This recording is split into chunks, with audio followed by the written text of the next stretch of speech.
Hello, welcome to Minute with Maxon. My name is Scott. I hope these videos help you connect with God and others in a meaningful way. We're continuing our walk through 1 John, and we're going to be looking at 1 John chapter 1, verse 3 that says, "We proclaim to you what we have seen and heard, so that you also may have fellowship with us. And our fellowship is with the Father and with his Son, Jesus Christ." As I've been reading and studying the Bible over the past few years, a simple truth keeps coming up over and over and over again, and that's this idea of fellowship. And in the past, I've had a lopsided view of fellowship. I've thought that fellowship was simply a shared meal together, right? The fellowship dinner. And don't get me wrong, food is a big part of fellowship, but it isn't everything.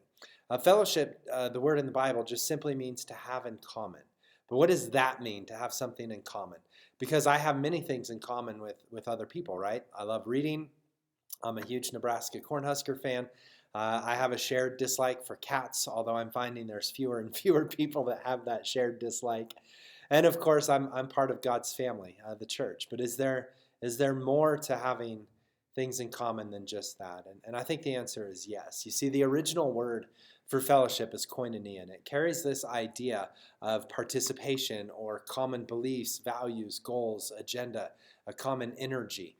So when I walk into a gathering of Husker fans, we have a shared value, shared goal, right? We want our team to win.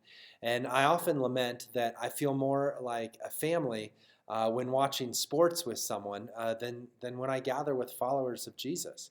And this shouldn't be the case. You see, we first have fellowship with God through his Son, Jesus Christ, and then we have fellowship with other believers. And this idea of fellowship should be a unifier for us, and it is.